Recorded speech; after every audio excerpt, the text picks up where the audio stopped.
Good morning, children. Continuing with our first chapter of civics, that is understanding diversity and discrimination. आगे बढ़ने से पहले एक बार हम रिवाइज कर लेते हैं हमने पिछले वीडियो में क्या पढ़ा था। हमने सबसे पहले जाना था डाइवर्सिटी के बारे में। डाइवर्सिटी का मतलब होता है डिफरिंग फ्रॉम वन अनदर, यानी कि भिन्न एक दूसरे से। फिर हमने जाना डाइवर्सिटी इन इंडिया। इंडिया एक ऐसी कंट्री है जहाँ पे काफ़ी सारी डाइवर्सिटीज़ है, जहाँ पे लोग अलग अलग लैंग्वेजेस बोलते हैं, अलग अलग खाना खाते हैं, अलग अलग फेस्टिवल सेलिब्रेट करते हैं और अलग अलग रिलीजन्स को भी फॉलो करते हैं। बट एक्चुअली ध्यान से अगर सोचा जाए तो हम कई सारी चीज़ों को एक समान करते हैं, एक्सेप्ट उनको बस अलग तरीके से करते हैं। फिर हमने जाना व्हाट कॉज द डाइवर्सिटी। लोग एक जगह से दूसरी जगह मूव करते थे, इधर इन शिप्स, हॉर्सेस पे या फिर कैमल्स में या फिर पैदल ही।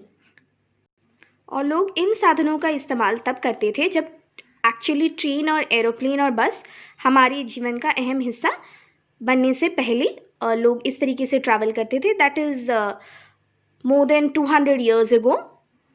और एक नई जगह में यही माइग्रेट्स, यानी कि जो लोग एक जगह से दूसरी जगह ट्रैवल करते हैं, वो उन्होंने डेवलप करा एक नए कल्चर को। उनके जो लैंग्वेजेस, फूड और म्यूज़िक और रिलीजन वो मिक्सचर बन गए थे, यानी उनका मेल बन चुका था पुरानी और न्यू कल्चर के साथ। फिर हमने जाना कि जो फिज़िकल डिवीज़न थी किसी भी रीजन की, या फिर साथ ही साथ क्लाइमेट किसी भी रीजन की, वो भी बहुत ज़्यादा इम्पोर्टेंट रोल प्ले करते थे डाइवर्सिटी के लिए।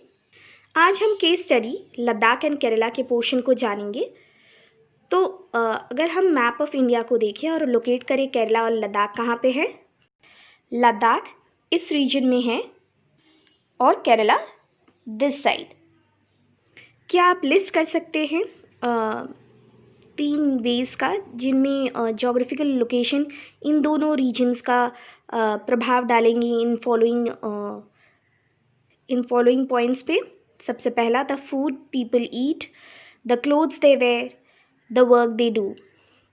तो Ladakh the union territory of India, जो कि एक कोल्ड डेजर्ट है माउंटेन्स में in the eastern part of Jammu and Kashmir. और due to bad climatic, adverse का मतलब बैड क्लाइमेटिक कंडीशन की वजह से बहुत ही कम एग्रीकल्चर पॉसिबल हो पाता है इस रीजन में। और ये रीजन रिसीव नहीं करते हैं किसी रेन को भी, और कवर्ड रहते हैं स्नो से फॉर काफ़ी large part of the year. और जो वेजिटेशन और जो इस रीजन में होती है वो भी बहुत ही ज़्यादा लिमिटेड फॉर्म में होती है। और ड्रिंकिंग वाटर के लिए भी लोगों को डिपेंड होना पड़ता है स्नो के मेल्टिंग के लिए इन द समर मंथ्स। और ज़्यादातर लोग यहाँ पे पैस्टोरलिस्ट, यानी कि कैटल फार्मर्स होते हैं। लोग लद्दाख में अपने पास शीप रखते हैं।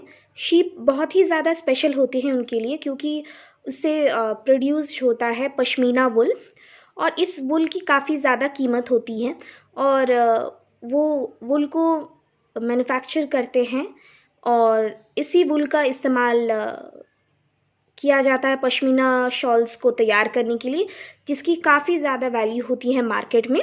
और जो लोग होते हैं लद्दाख में, वो बहुत ही ध्यान से इन वूल को शीप से कलेक्ट करते हैं, फिर इनको बेचते हैं। जो व्यापारी होते हैं कश्मीर के, उनको बेचते हैं पश्मीना शॉल्स, जिनको ख़ास तौर पे बुना जाता है कश्मीर में। और जो लोग होते हैं वो खाते हैं लद्दाख में मीट और मिल्क प्रोडक्ट्स, जैसे कि चीज़, बटर। और प्रत्येक फैमिली के पास होता है गोट्स, काऊ और याक काउज। और Ladakh just because desert area है, इसका मतलब ये नहीं होता है कि ये जगह व्यापारियों या फिर लोगों को अट्रैक्ट नहीं करता है, बल्कि लद्दाख को कंसिडर किया जाता है, माना जाता है बहुत ही अच्छा व्यापार करने का रास्ता। और इन्हीं लद्दाख से ही काफ़ी सारे रास्ते जो पास करती हैं, उन्हीं रास्तों को फॉलो करते हुए कारवान्स का मतलब होता है जो ग्रुप ऑफ पीपल ट्रैवल करते हैं, तो वो इन्हीं रूट्स को फॉलो करते हुए तिब्बत तक ट्रैवल करते हैं। और कारवान्स अपने साथ textiles, spices, raw silk and carpets भी अपने साथ कैरी करते हैं। बुद्धिज़्म रीच किया था तिब्बत, लद्दाख से ही होते हुए।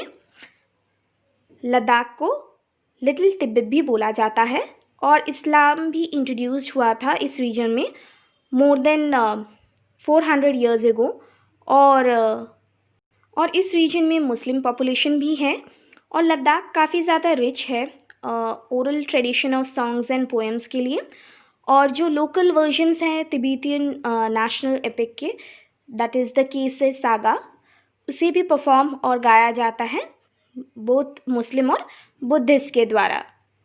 सो स्टूडेंट्स, आज हमने क्या जाना? आज हमने जाना केस स्टडी के पोर्शन के बारे में, जहाँ पे हम केस स्टडी कर रहे हैं लद्दाख और केरला के बीच में। तो सबसे पहले हमने जाना लद्दाख के बारे में। लद्दाख के बारे में हमने ये जाना कि लद्दाख एक यूनियन टेरिटरी है which is also a cold desert in the mountains, जो कि एक कोल्ड डेजर्ट है माउंटेन्स में in the eastern part of Jammu and Kashmir. और बहुत ही बैड क्लाइमेटिक कंडीशन की वजह से बहुत ही कम एग्रीकल्चर पॉसिबल हो पाता है और इस रीजन में ज़्यादा रेनफॉल भी रिसीव नहीं होती है और ज़्यादा से ज़्यादा समय यानी कि साल के ज़्यादा से ज़्यादा समय ये एरिया कवर्ड रहते हैं स्नो से। और जो वेजिटेशन होती है इस रीजन में वो भी काफ़ी ज़्यादा लिमिटेड फॉर्म में होती हैं। और फॉर ड्रिंकिंग वाटर लोगों को डिपेंड होना पड़ता है मेल्टिंग ऑफ स्नो के लिए ड्यूरिंग द समर मंथ्स। और ज़्यादातर जो लोग होते हैं वो पैस्टोरलिस्ट यानी कि कैटल फार्मर्स होते हैं और लोग यहाँ पे अपने पास शीप रखते हैं। शीप यहाँ पे बहुत ज़्यादा स्पेशल होते हैं लोगों के लिए, लद्दाख के लोगों के लिए, क्योंकि उससे प्रोडक्शन होती है पश्मीना वुल की और इस वुल की काफ़ी ज़्यादा कीमत होती है और इसी से पश्मीना शॉल्स को तैयार किया जाता है जिसकी काफ़ी ज़्यादा वैल्यू है मार्केट में। और जो लोग हैं लद्दाख में वो काफ़ी ध्यान से इस वुल को शीप से कलेक्ट करते हैं और फिर इनको सेल करते हैं, बेचते हैं व्यापारियों को जो कि कश्मीर से होते हैं। लद्दाख के लोग मीट एंड मिल्क प्रोडक्ट्स जैसे कि चीज़ एंड बटर को कंज्यूम करते हैं और प्रत्येक फैमिली ओन करते हैं, अपने पास रखते हैं गोट्स, काउस।